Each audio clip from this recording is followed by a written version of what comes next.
Assalamualaikum warahmatullahi wabarakatuh. Perkenalkan, nama saya Dedi Trilaksono, dosen program studi D3 Teknik Listrik PSDKU Kabupaten Pelalawan Politeknik Negeri Padang. Baik, saya akan menyampaikan materi sebagai bagian dari pengembangan diri dosen UKT-PT Serdos tahun 2026. Materi yang akan saya sampaikan yakni mata kuliah pembangkit tenaga listrik dengan kode mata kuliah TL3314. Mata kuliah ini mempelajari dan membahas proses pembangkitan tenaga listrik berdasarkan energi primernya, yakni pembangkit jenis tidak terbarukan atau unrenewable energy maupun pembangkit jenis terbarukan renewable energy. Dalam video pembelajaran yang akan saya sampaikan ini merupakan pertemuan ke-14 dengan capaian pembelajaran. Mahasiswa mampu menjelaskan prinsip dasar pembangkit listrik tenaga surya dan mampu melakukan perhitungan dan analisisnya. Metode pembelajaran pada mata kuliah pembangkit tenaga listrik ini meliputi ceramah, studi kasus, simulasi, presentasi, dan proyek. Asesmen mata kuliah pembangkit tenaga listrik ini meliputi penilaian sikap, ujian tulis, tugas individu, presentasi, kuis, dan juga proyek akhir. Setelah mengikuti ini, mahasiswa mampu untuk mengerti, memahami, dan menguasai teoritis pengetahuan dalam bidang sistem pembangkit tenaga listrik, serta menguasai pengetahuan tentang perkembangan teknologi terbaru dalam pembangkit listrik yang menggunakan energi baru terbarukan. Selanjutnya, marilah kita simak video materi pembelajaran mata kuliah pembangkit tenaga listrik pada pertemuan ke-14 terkait pembangkit listrik tenaga surya. Sebelum kita mulai mata kuliah pada pagi hari ini, marilah kita berdoa terlebih dahulu. Berdoa mulai.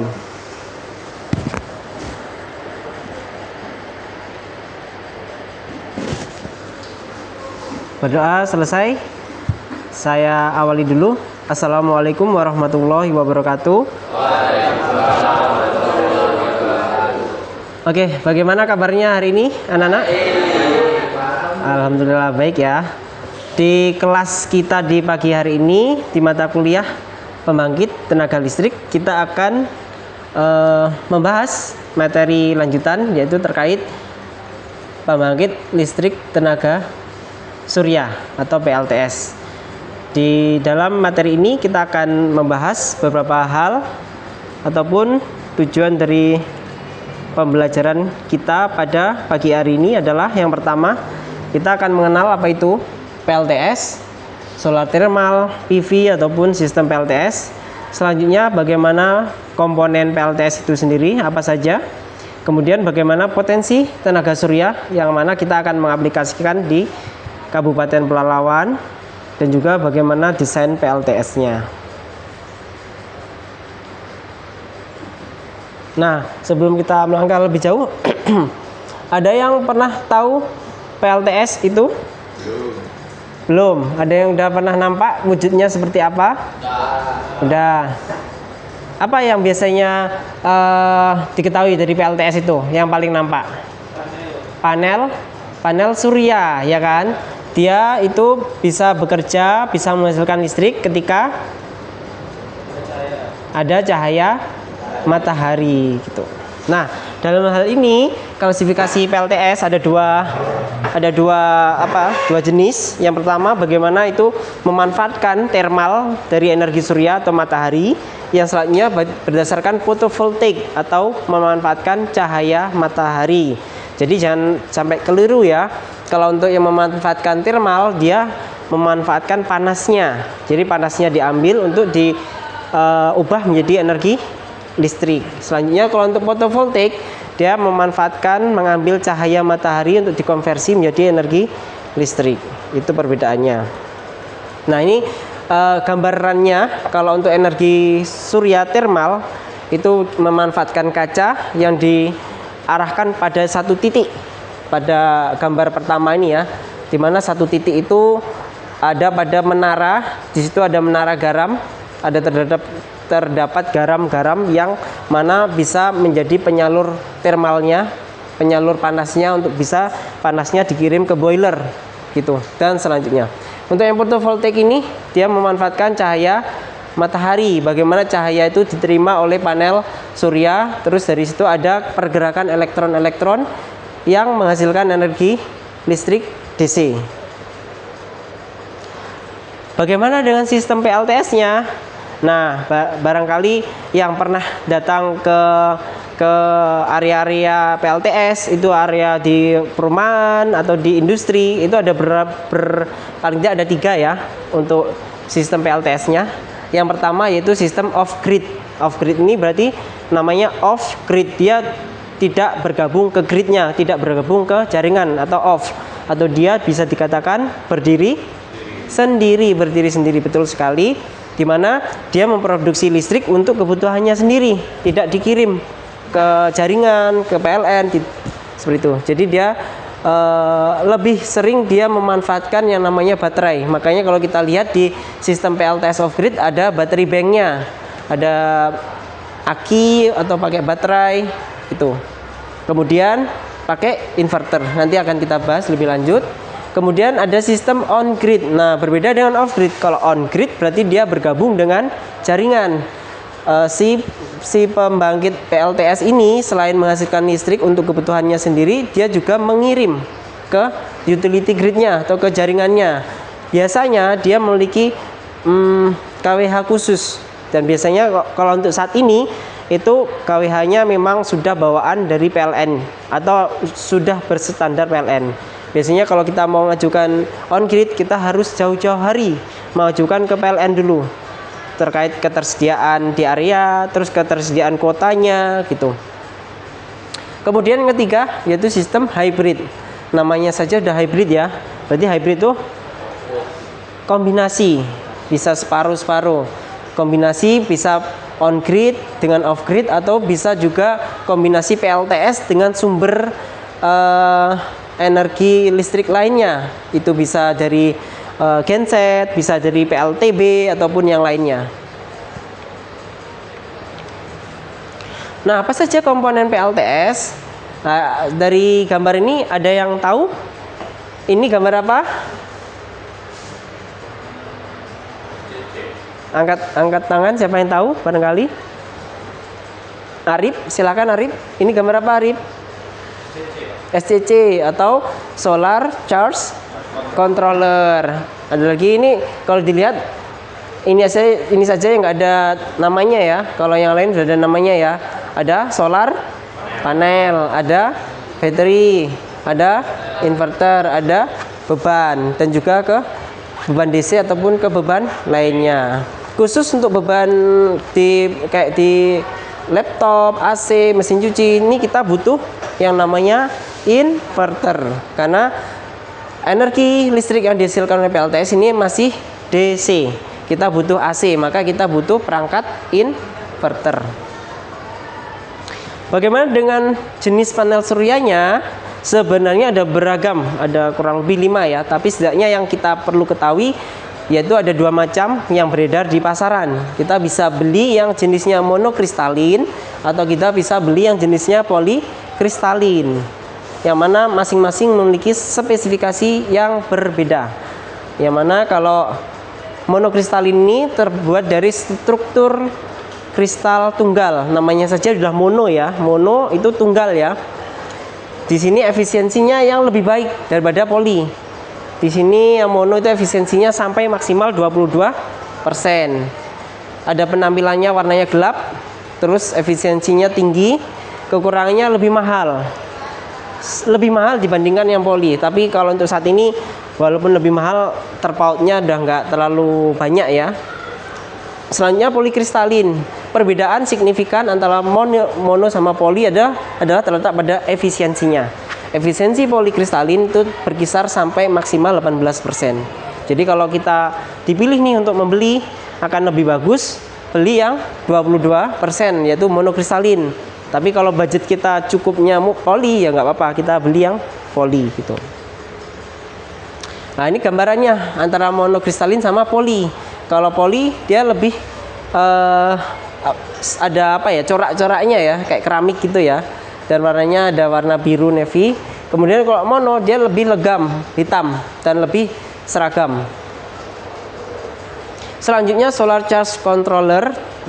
Ini fungsinya yaitu mengatur aliran arus listrik dari panel surya ke baterai, karena kita nggak tahu ya, cahaya matahari itu ketika menyinari itu tidak mesti selalu dalam kondisi maksimalnya. Bisa itu terik, bisa itu mendung, bisa itu tiba-tiba nggak ada sama sekali. Nah, fungsinya solar charge controller ini yaitu bagaimana mengatur aliran arus dari hasil dari panel surya itu bisa stabil ke baterai. Kenapa?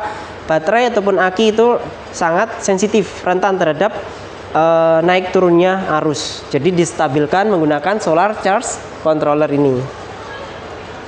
Jenisnya ada dua, ada PWM dan MPPT. PWM ini Pulse Width Modulation, MPPT Maximum Power Point Tracking.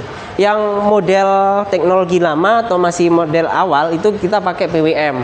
Tapi semakin ke sini akan lebih bagus kita bisa menggunakan MPPT agar maksimal bagaimana tegangan itu bisa dihasilkan dari panel surya dialirkan ke baterai gitu.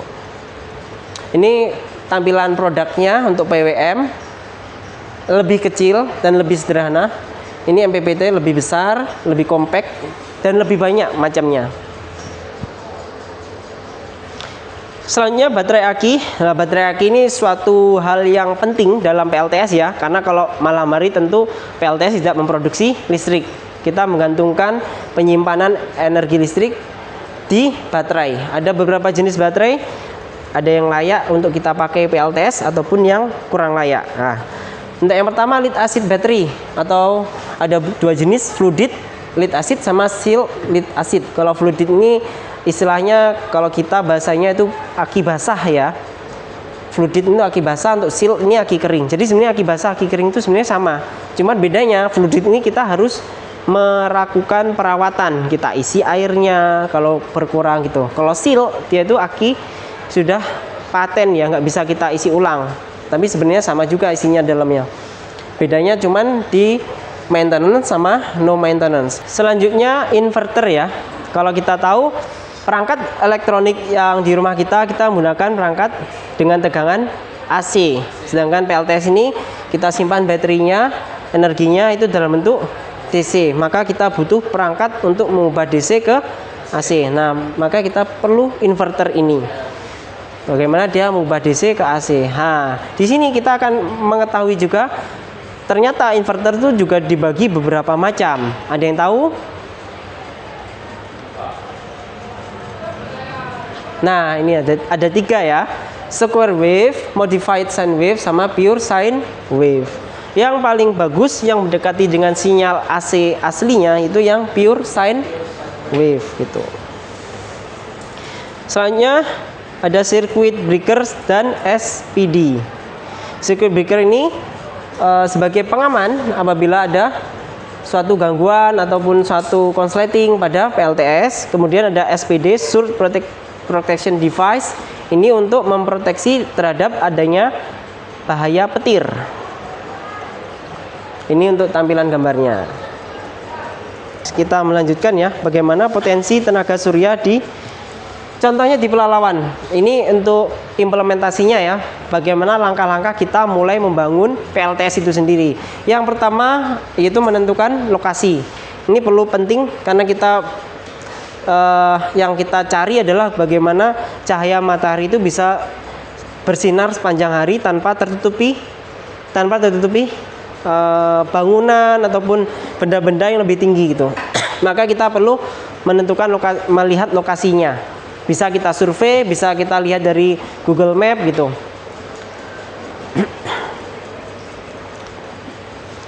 Nah, selanjutnya cek kondisi lahannya basah, kering, mau ditaruh di area mana, area atap ataukah area datar gitu. Itu juga mempengaruhi. Dan bisa juga kita cek potensi sumber energi lain, air misal, ada nggak aliran airnya gitu.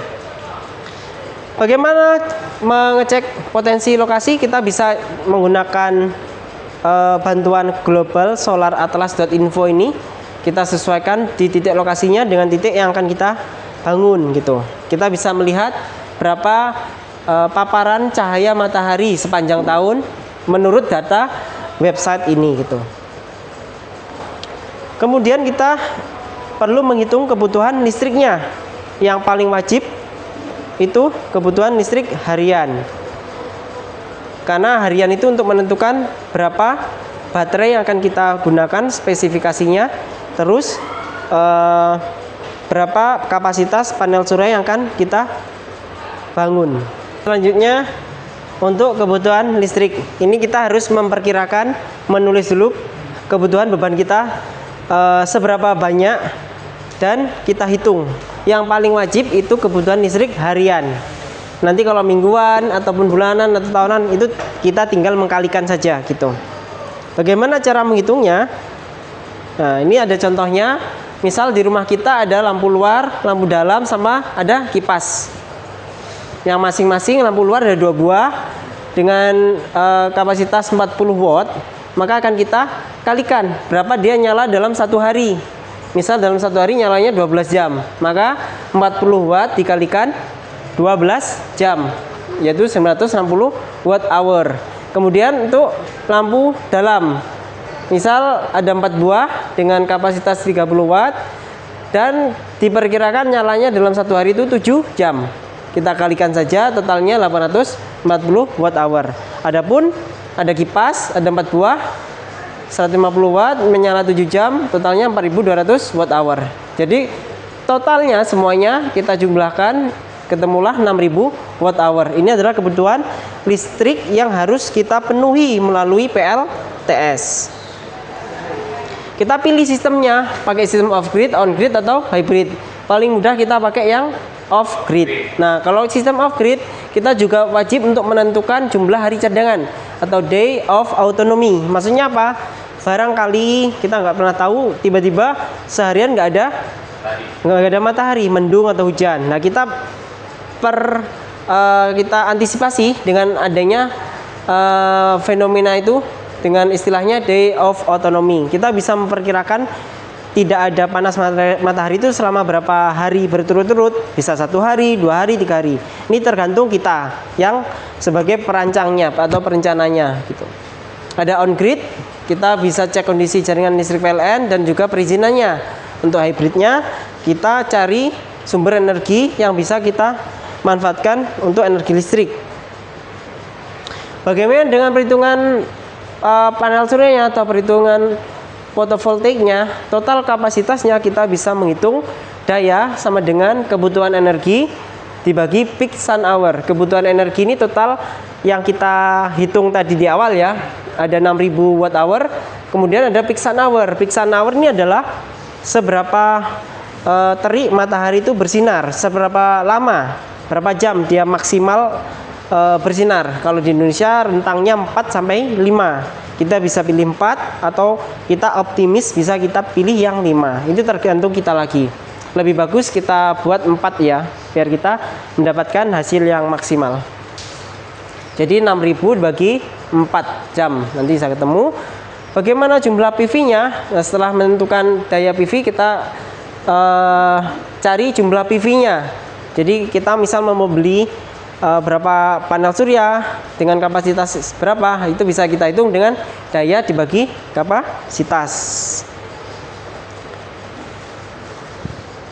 Nah, ini daya PV kita bisa melihat nilainya adalah 1500 watt peak, didapat dari 6000 watt hour dibagi 4 jam untuk peak sun hour-nya. Jadi didapat 1500 watt peak. Jadi panel surya yang harus kita bangun itu sebesar 1500 watt peak. Nah, ini kalau di pasaran itu yang tersedia adalah 100 watt peak, berarti kita butuh berapa lembar? Tinggal kita bagikan 1500 bagi 100, yaitu 15 lembar PV yang harus kita beli. Bisa juga kita cari kapasitasnya lebih besar, yang 200 watt peak misal. Kita bagi aja 1500 bagi 100 gitu. Kalau memang hasilnya itu berkoma-koma, maka akan kita bulatkan ke atas. Misal hasilnya 7,5 lembar, kan nggak ada 7,5 lembar tuh, maka akan kita bulatkan ke 8 lembar, kayak gitu ya. Kemudian perhitungan inverter. Perhitungan inverter ini kita untuk menentukan berapa kapasitas inverter yang akan kita pakai. Dari rumusnya, daya maksimal beban dikalikan SF atau safety factor. Umumnya karena kita di rumah, kita bangun di rumah itu ada beragam jenis peralatan listrik. Ada yang pakai motor, ada yang pakai apa itu? Beban-beban resistif, beban kapasitif, atau beban induktor. Nah, ada keragaman itu, maka kita bisa pakai yang angka terbesarnya 1,5.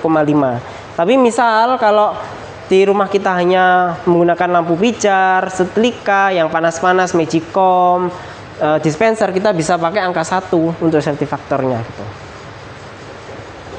Untuk jumlah inverter kita hitung dengan rumus daya inverternya dibagi kapasitas inverter. Nah, kita masukkan angkanya. Tadi kebutuhannya 6000 watt dikalikan, kita pakai 1,25 karena ada beragam jenis ya. Ada motor, ada lampu pijar, ada yang panas itu. Kita pakai 1,25. Maka didapatkan hasilnya 7500 watt. Berarti kita harus beli inverter yang memiliki kapasitas 7500 watt. Ada tidak gitu? Kalau memang tidak ada, kita bisa membeli yang di bawahnya. Misal yang tersedia di pasaran 1000 watt nih. Maka kita butuh berapa watt? Butuh berapa buah inverternya? Tinggal bagi 7500 dibagi 1000. 7,5 buah. Karena nggak ada, kita bulatkan ke atas. Kita butuh 8 buah inverter. Selanjutnya perhitungan baterai. Perhitungan baterai ini yang paling penting ya. Kenapa? Karena ini yang akan menjadi sumber energi utama kita di malam hari ketika matahari tidak bersinar atau ketika PLTS tidak memproduksi listrik. Bagaimana kita menghitungnya? Yaitu kita dengan rumus N+1. N ini adalah jumlah hari cadangan atau yang di awal tadi kita jelaskan, yaitu day of autonomy plus 1 dikali kebutuhan energi harian. N+1 berapa hari kita memperkirakan nggak ada matahari, misal 2 hari nih, berarti 2 ditambah 1 dikalikan kebutuhan energi hariannya ada 6000 gitu. Kemudian yang tidak kalah penting, berapa jumlah baterai per rangkaian, yaitu kita bisa menghitungnya dengan tegangan sistem. Di baterai kita mengenal tegangan sistem ada beragam ya. Yang paling rendah itu 12 volt. Yang selanjutnya 24 volt. Selanjutnya 36 volt. Selanjutnya ada 48 volt. Tegangan sistem ini dibagi dengan tegangan yang ada di baterai. Nanti ketemu berapa jumlah baterai per rangkaian. Nah, kita masukkan angkanya. Misal day of autonominya itu 2 hari plus 1, kemudian dikalikan 6000, berarti 3 kali 6, 18.000 watt hour. Ini adalah kapasitas baterai yang harus kita cukupi, penuhi di perencanaan kita tadi. Kemudian berapa jumlah baterai perangkaian? Karena kita pakai tegangan sistemnya 12 volt, terus per selnya nilainya 3,2, maka tinggal kita bagi aja 12 volt dibagi 3,2.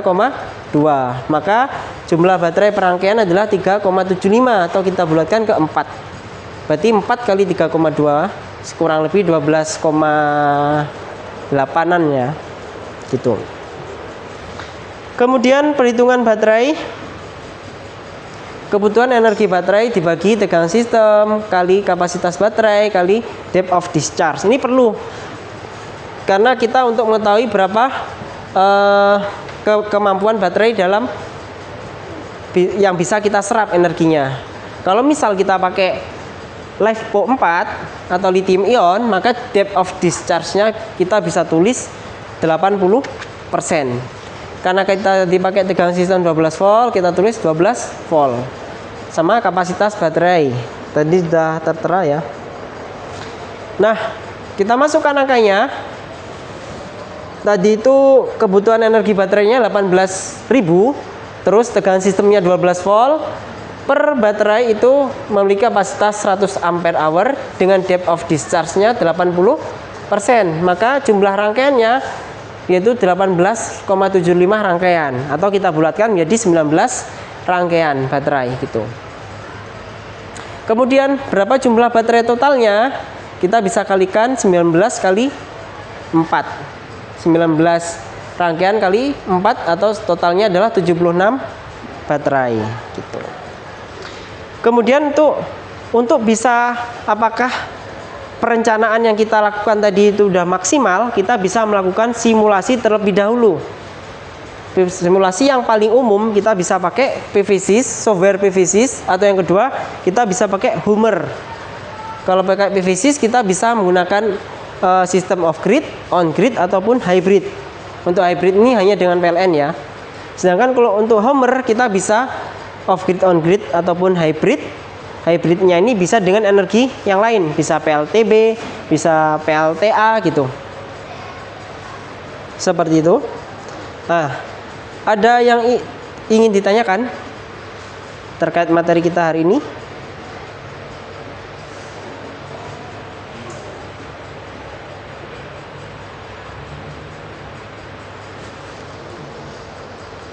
Sembari menunggu pertanyaan, ada tugas individu. Nah, tugas individu ini kalian bikin perencanaan PLTS seperti yang Bapak saya jelaskan tadi, bagaimana merencanakan PLTS itu di rumah masing-masing dengan memperhitungkan perencanaan beban, menghitung kapasitas PLTS, baterai, inverter, dan solar charge controllernya gitu.